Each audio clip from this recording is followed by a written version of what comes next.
Hello, hello, hello. Welcome so much, Lydia. How are you? I'm good, thank you, Emily. Lovely warm morning. Yes, yeah, thank you for coming on to talk on the Be Lively Club. I know loads of people have been asking some questions, and I think this is a topic that often comes up for women in this sort of life phase, particularly going through menopause. And yeah, I just really wanted to get someone on who like yourself, who is a registered dietitian and nutrition consultant. And I think getting the right information, particularly when the industry is so plagued with misinformation, it kind of confuses a lot of people about what they should be doing.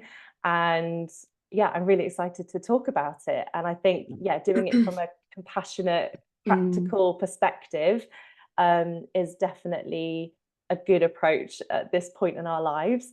definitely. So yeah, so do you want to just explain or just tell everyone a little bit more about yourself, and then we'll kind of get into the questions. Yeah, good morning, everyone. Yes, so my name's Lydia and I run Lydia Leighton Nutrition and Wellbeing, and I'm a registered dietitian and nutrition consultant, and have been for 20 years now. Most of my experience is in the NHS, supporting women, so women's health and weight management. And so now I love being out on my own and supporting women with, again, their relationship with food, their health, and of course, the changes that the menopause brings as well. So yes, it's an absolute pleasure to be here. Thanks for inviting me, Emily. No, no, it's yeah, I must admit, when I said to everyone that you were coming on, I was, yeah, inundated with quite a few questions. And I think at this time of life, there's often some myths around Mm. menopausal weight gain. And I think it would just be useful to explain some of the physiological changes that happen during this life phase so that people can truly understand what their bodies are doing. And then they can kind of maybe look for some of the BS that's out there in terms of nutrition. Yeah, So absolutely. And I think, it's so easy for us to blame ourselves, isn't it, for that unwanted weight gain. And, we're constantly told, eat less, move more. But as you and I know, it isn't that simple. And actually, at this stage in our lives, the perimenopause and the menopause, there's a whole lot of physiological and metabolic changes that are happening. One of those, there's a few which I'll run through now. But, firstly, the perimenopause is a time of changing hormones, and those drop in estrogen levels, the body obviously doesn't like it and it tries to make up for it in other ways. And one of the ways it can do that is by laying down extra fat. Now, we know that fat cells produce a very weak form of estrogen, something called estrone, but it's much, much weaker than estrogen, and it's also not very effective. But of course, the body doesn't know that. It's doing its best, and it's going to try and it's going to keep laying down those fat cells. And unfortunately, tends to be around our middles, which of course is where most women really don't want it. Um, and a lot of women I've seen over the years, they're really distressed by what they call their spare tire, or their kind of their belly fat, as they sometimes describe it. And it can even affect women who have never struggled with their weight before. So they could be doing everything the same, but their body is just changing. So that's one of the reasons weight gain can be impacted. Um, of course, as we get older, we also lose muscle mass, and our estrogen will affect that as well. And if we lose muscle mass, then of course our body's going to be less efficient at burning energy at rest. So what that means over time is that we may not need as much food or the energy from food as perhaps we did in our 20s. mm, So it's those subtle changes that can really make a difference and can cause that kind of weight to slowly creep on. Changing hormone levels also affect our appetite hormones, so that can make us have cravings that perhaps we may not have experienced as much in our younger years. And of course, if you're craving high fat, high sugar foods, the body's going to lay the extra down as fat as well. So you can see that it all sort of starts to kind of build and sort of compound on itself. And of course, estrogen also triggers, or the drop in estrogen can trigger the fight or flight response in our body. So it can raise our stress hormones. mm, And one of the stress hormones, the cortisol, that can actually cause our storage form of sugar to be released in the body. Because, of course, if you've got a threat, your body wants to run away from that threat in sort of evolutionary terms. But actually, our threat doesn't really come, and we don't need to run away from that lion or that tiger. So that sugar's been released, but it's hanging around in the body. So what the body does is it produces insulin, which is a hormone that packages away that sugar, and unfortunately will store it as fat if it isn't going to be burnt off. So that's another thing that could be going on for some women. And of course, you know, those changing hormone levels make us feel pretty rubbish too. So, you know, if we've got mood swings, we've got joint pains, muscle pains, hot flushes, you know, we might have pelvic floor issues, as you would know more about. It can make it really uncomfortable for us to exercise. And so that drop in activity level, possibly that increase in energy intake, can just cause that shift. So yeah, it can be really, really difficult for women. But I think just recognizing that it isn't our fault, and there is a lot we can do to maybe not stop it, because we will go through the menopause, but we can certainly help ourselves to manage those symptoms. Yeah, no, I think it is really important to acknowledge how it is physiologically changing, because those sort of things, you know, if you didn't do anything at all, are kind of sort of out of your control in a way. Exactly, yeah. We'll obviously talk about some strategies about how we can, you know, improve that. But all of those things are really going to improve lots of other aspects of our life, not just what we see on the outside. Yeah. And those are super important for our overall well-being as we go into older age. But I think sort of clawing back to you know, strategies that women might use, and obviously in terms of diet culture and the fitness industry and the nutrition industry, you know, women are subjected to do these restrictive diets, you know, lose weight at all costs, because that's, you know, your worth is completely packaged in how you look rather than actually how we feel and what's going on the inside. And unfortunately, I think things like, you know, restrictive diets can end up being on people's minds, and then when they don't see the changes, there's lots of negative self-talk, and then that can really impact our mental health and be quite distressing. And that's just the last thing women need at that point in their lives, when they've got, you know, stressful jobs, looking after their family, if that's young children or you know, older parents. So I think it might be worth just talking a little bit more about you know, what's involved, I suppose, in dieting and restrictive eating, you know, like intermittent fasting or low carb diets. Those tend to be the ones that come up the most at this point in people's lives. Yeah, and I think that's probably my number one tip is, at this stage in your life, please don't over restrict your diet. You know, there's fad after fad out there. We've all seen them, we've all heard them, and everything you say is absolutely true. And you know, very often the women that I've supported over the years, you know, they've got a real history of what we call yo-yo dieting, and that's where, you know, we've repeatedly had periods of energy restriction followed by that rapid weight regain, because we come off the diet and we go back to normal eating patterns, and then that cycle just starts over and over and over again. And you know, the issue that I have with restrictive diets is, you know, they are unbalanced, and we'll talk more about that in a second. But they work short term, but what you lose is water first, and then you lose muscle, which is broken down to be used as energy when the normal energy sources are low. So of course, what happens is they're so restrictive that we stop the diet because we can't keep it going. It doesn't fit with our lifestyles, and we're hungry and miserable, and the weight just goes back on. But of course, when it goes back on quickly, it's actually fat that goes back on and not muscle. So you can see that each time you do these restrictive diets, you are slowly, slowly changing your body composition so that you have less muscle mass and you've got more fat mass, and each time you then try to lose weight, it's going to be harder and harder and harder. So it really does play havoc with that body composition and your metabolic rate long term. And of course, depending on how severe that restriction is, what nutrients you're cutting out can really impact your future health as well, which we will go more into. So yeah, and as you know, as well as I do, you know, that muscle mass and the protein, which we'll talk about, really do go hand in hand with sort of keeping ourselves fit and well for the future. Yeah, absolutely.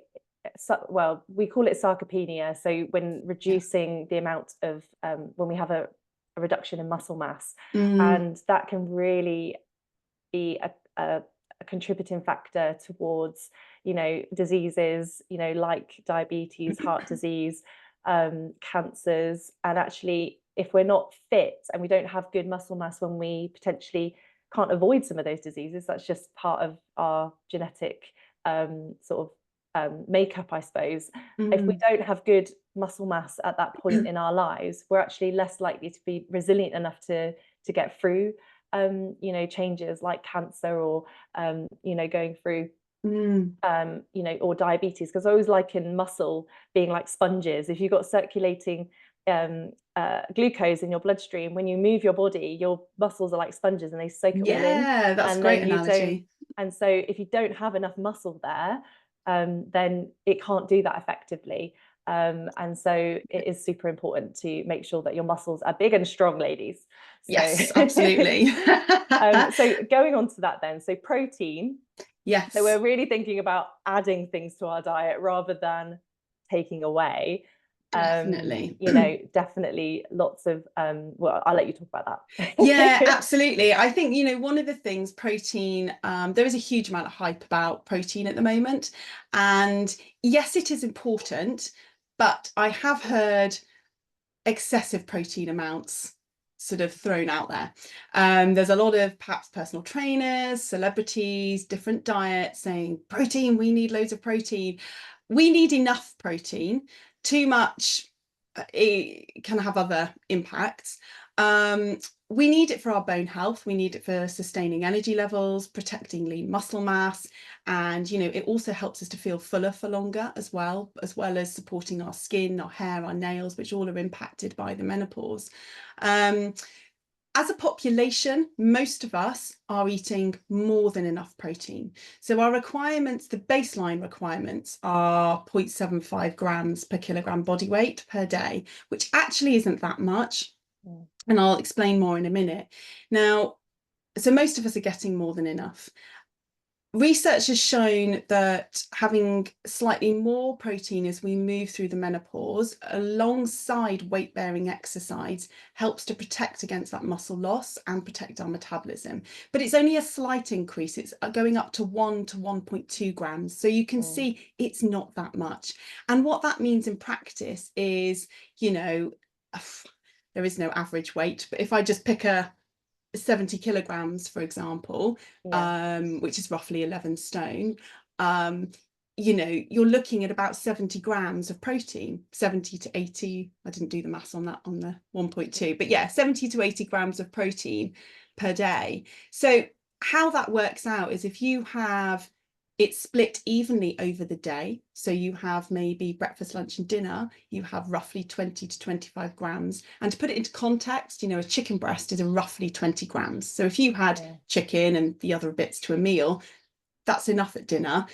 Make sure you've got some protein at lunch, add some nuts and seeds, you've got your milk maybe in the morning. You can see that quite quickly you will get enough from just a healthy, balanced diet.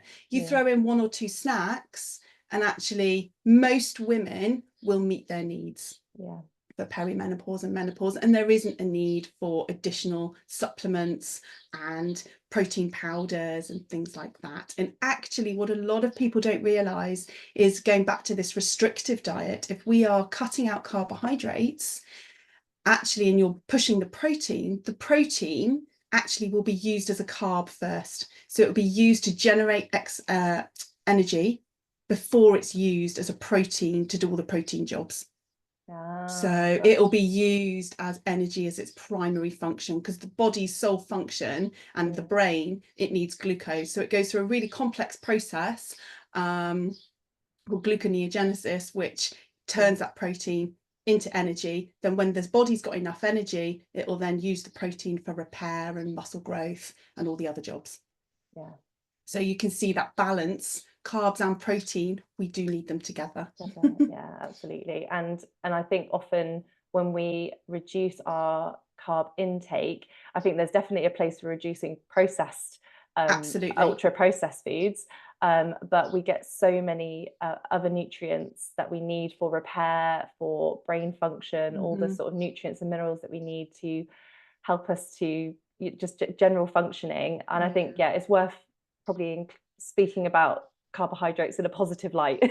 Definitely, yeah. There's a real fear around carbohydrates, and you know they're blamed for all sorts: weight gain, fatigue, bloating. But again, there's a real role for complex carbohydrates, so those whole grains, high fiber varieties, ones which you know need a bit of work with chewing, because they're the ones which our bodies are going to love. They've got the extra nutrients. Our body has to work quite hard to extract those nutrients, but it wants to do that.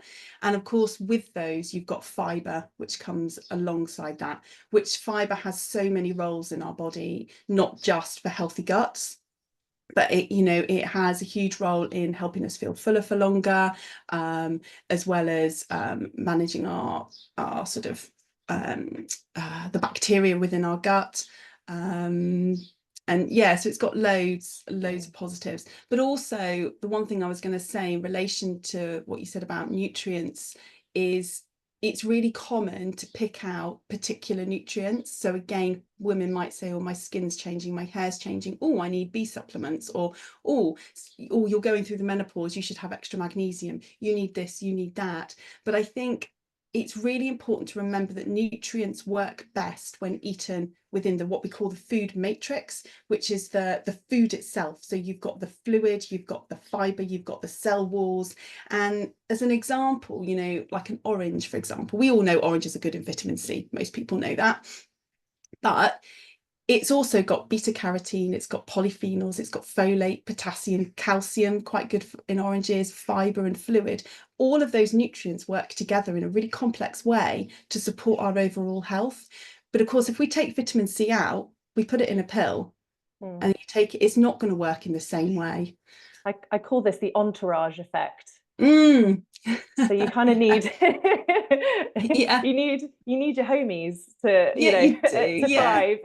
Yeah, you do. And you've got to start, you know, start with food first. There's a place for some supplements, absolutely. There's some subgroups of people that do need them, and some of them are there for good reason. But typically most people that take a whole concoction, they're really not needed. And in excess, some of them can cause other problems. Yeah, and they're expensive They're as really well. expensive. Yeah. Yeah. You end And up again, rattling. that's a whole nother That's another chat, conversation. because yeah, the whole, if everyone can notice in the supermarkets at the moment, like menopause literally put on everything at the moment.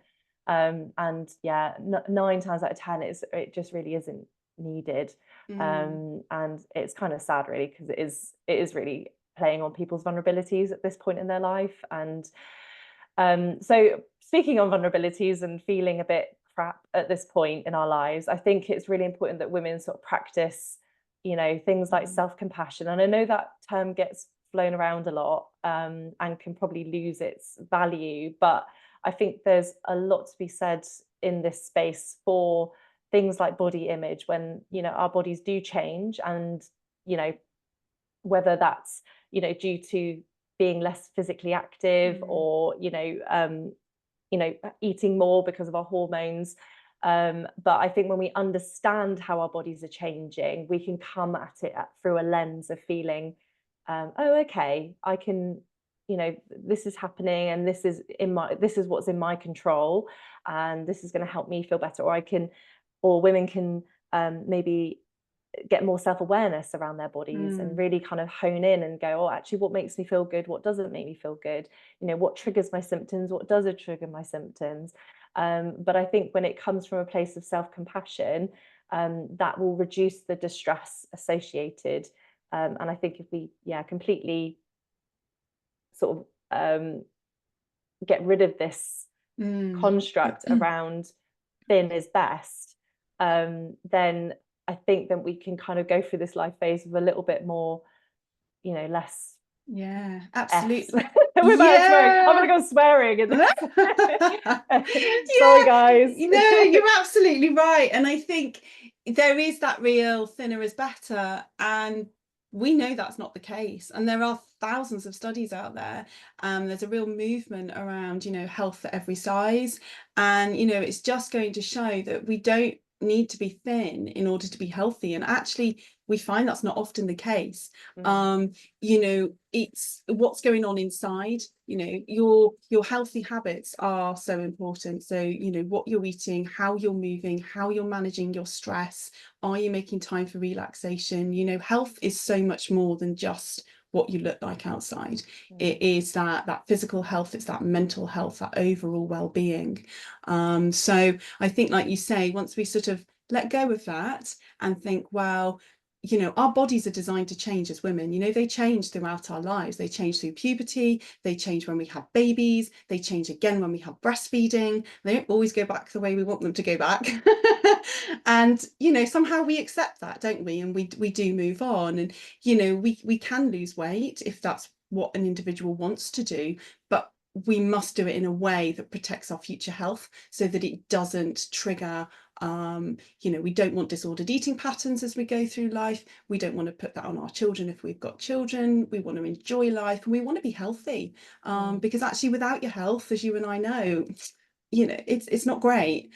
mm, So what we can do within our control, you know, movement and lifestyle changes are something that many of us have control over. We can't control our genetics, we can't control our going through the menopause and everything, but the other things we can do something about, and that can make it can be really empowering to do that.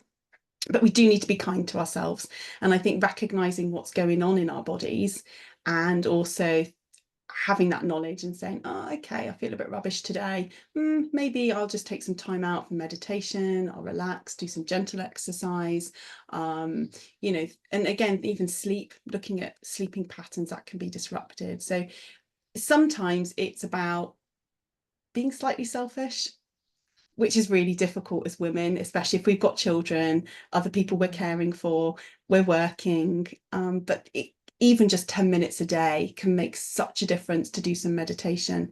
And it can really improve how we feel about ourselves as well. Yeah, absolutely. And I think a lot of women, because we are doers, we've been conditioned to be doers, we're doing stuff for everyone else, not ourselves. The idea of, I suppose, meditation in terms of what people, you know, Yeah. see that like, it's not sitting cross-legged in a room with your No. incense sticks. You know, it can be just going for a dog walk with no one else around you. So you can really think, you know, just sort of get Yeah. into your head, you know, really thinking about like looking at the trees, you know, getting in the present moment, Yeah. not worrying about the past, not worrying about the future, just really sort of getting out in nature. That can Mm, be really nice. You know, do something for yourself, read a book. You know, if you are yeah. still that person who just likes to be doing something, it Mm, doesn't necessarily need to be. I was sort of chatting to my son last night and I was going, oh, it's really nice to get out for a walk, because he was sort of whinging, going, oh, this is a, and I was like, yeah, but it's, you know, it's just nice to be outside yeah. and you don't have all the stimulation from the dishwasher going, the TV on in the background, you know, your environment telling you that you need to clean. You know, it's just nice Yeah. to have your thoughts, but just without Not worry all the about them. other noise around you. And I think having that space at least 10 minutes a day can be really helpful to just give us Yeah. a bit of time to reduce our cortisol levels and to get Yeah. in that kind of more rest and digest part, because Absolutely. that's where we heal, that's where we build muscle, Mm. that's where we, you know, maintain our bone density. You know, we don't do that when we're in fight or flight. No, So no. And it's, it's the same with weight. When we're in fight or flight, it's very, very difficult to lose weight as well. So, and yeah, often that only comes when we sort out all the other stuff and you've got that whole package working together. um lovely. So I think just wanted to ask, I suppose, one more question. Was, I think we've answered it a bit anyway, but it was around some like managing typical, like certain Mm. symptoms in the menopause, and are there any kind of evidence-based nutritional strategies that we can use to help reduce the symptoms of, or kind of the main symptoms of the menopause? Yeah, absolutely. So I think we've kind of spoken a lot about weight gain. So the key things there were eating regularly, making sure you got enough protein, movement, and I mean there is more to that, but they're the sort of the core aspects really. Mm, There's also an impact on mental health, and often, that is talked about more now, but we know that those changing hormone levels can really, really impact the way we feel about ourselves, and can be feel more depressed, low in mood, more anxiety. The way we eat can also really support that. So it can't necessarily change it if it's down to hormone levels, but we know that, if you're skipping meals, if you're not eating the right food groups, you probably will feel low in mood, you will get angry, you will feel just rubbish. So again, it comes back to that sort of balanced diet. There is a lot of research into the Mediterranean style diet with mental health, and there was a really great trial called the Smiles trial, which I think is really lovely for the mental health side. But it did show that a diet which has more fruit, more veg, more nuts, seeds, oily fish, whole grains, lean proteins, whether they're plant-based or animal-based, but minimal processed foods, can have a really sort of anti-inflammatory effect on the body. And it can also be shown to reduce the incidence of anxiety and depression. So it can be really powerful. If you're a person that already has all of those foods in your diet and you're feeling really low, then you may need some extra help. But if you know that you struggle with your diet, your eating patterns aren't great, then actually starting to look at those may really help the way that you feel. Yeah, and I think the relationship with your diet, again, in that research, they sort of nod towards potentially the way we eat our food, Yes, in yeah. social, being social with our food, being outside, or I know we live in the UK, so it's not that Yeah. Mediterranean, But but yes, al if fresco you're, eating when you can. yeah, but I think if you're, not eating with your family because you're busy, and, I think the way we eat our food is so slightly Yeah. has changed over the particularly over the last sort of 20 years. I remember growing up, I would always have a Sunday lunch at my nan's. We always just, Yeah. eating, and I just feel like that's really lost Yeah. nowadays. And that in itself can create more, when I sit around the table and I have, sometimes I don't want to be around my family, that's fine. But sometimes it is really nice to just have that social connection, and as part of the whole package when it comes to our health and well-being. And if my son eats a meal, I will be so happy. Yeah. Yeah, that in itself can be stressful. But Yeah. you're absolutely right. That's social interaction again, and just taking time to eat.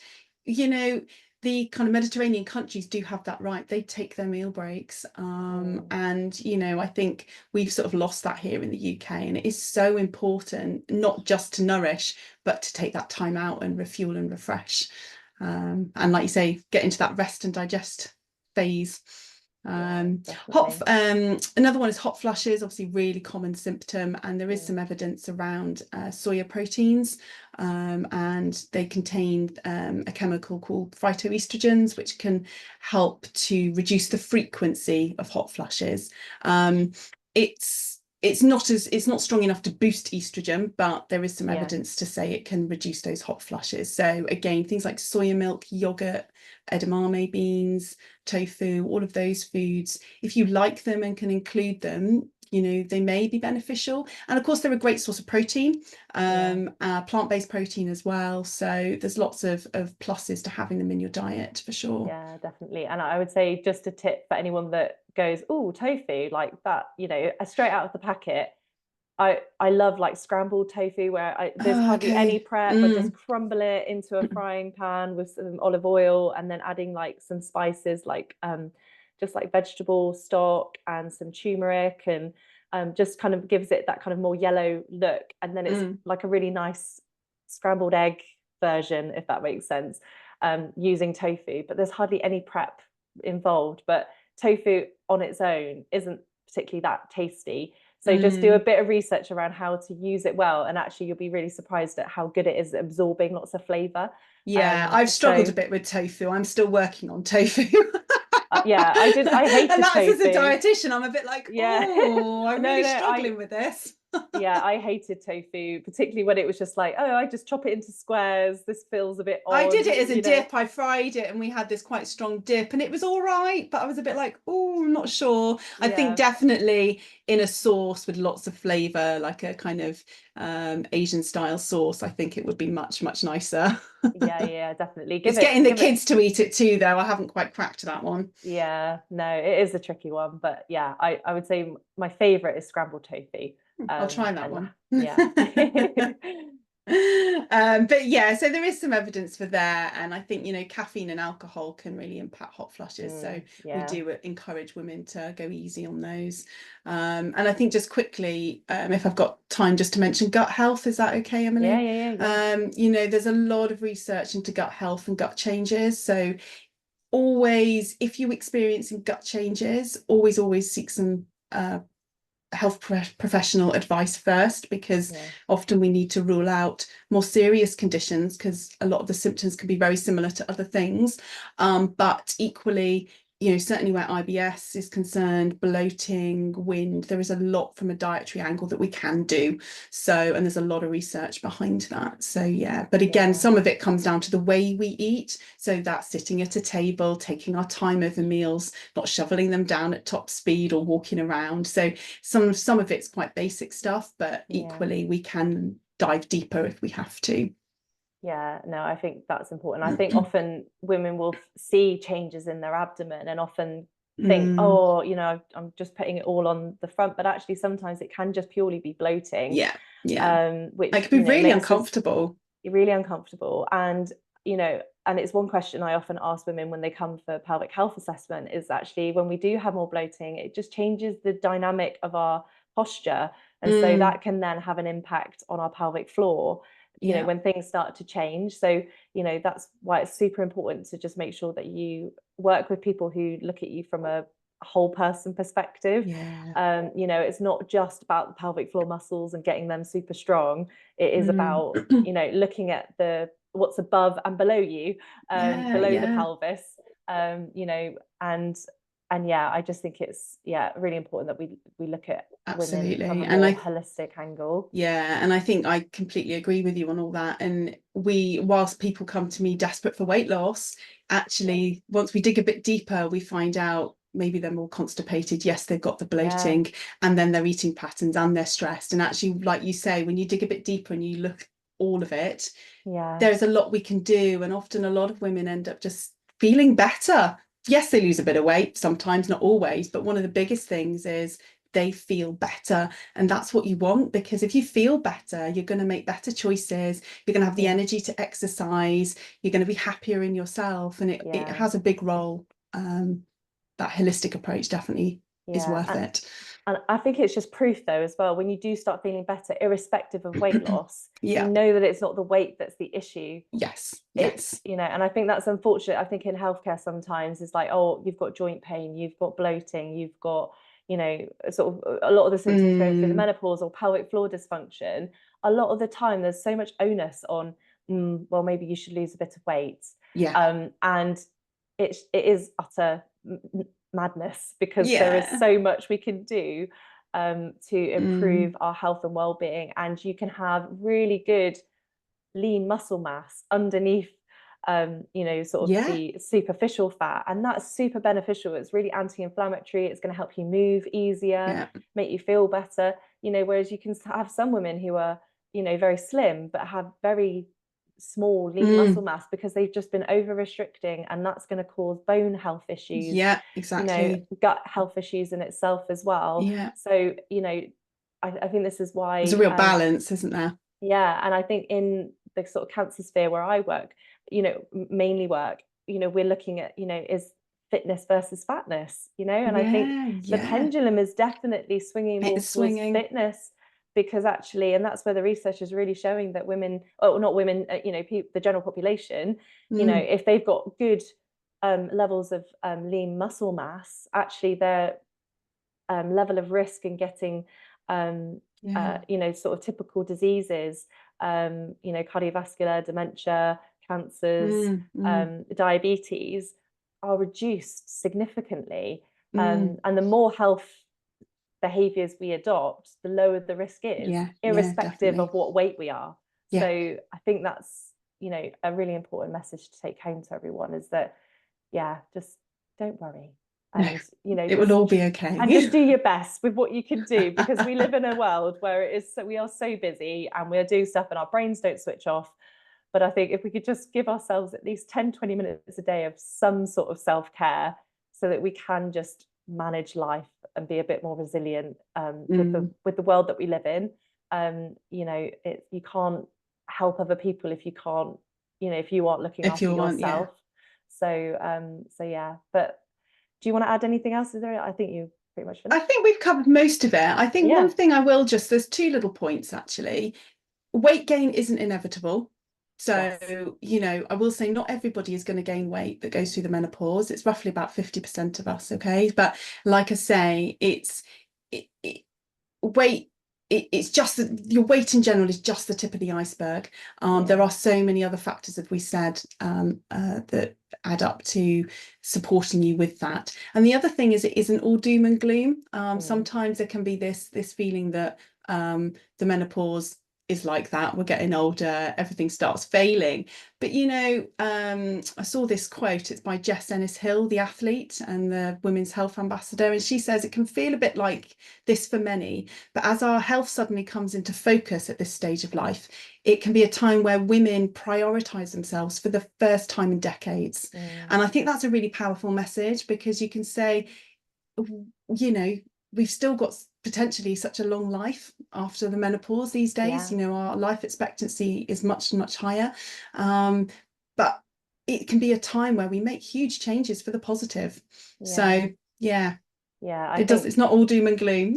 Yeah, absolutely. And I think, and I think with HRT and things like that, that can be supportive, but it isn't the only thing that's going to support your menopausal, your post-menopause journey. And I think that's really important message to get across. So thank you so much, Lydia. I really enjoyed this chat, and I know, my listeners are going to be getting lots of nuggets to help support their health and well-being.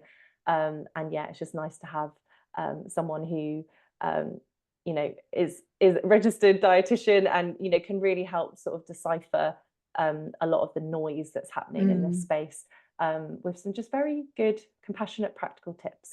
So thank you. You're welcome. Really enjoyed it. Thank you. Thank you. Take care. Bye. Bye.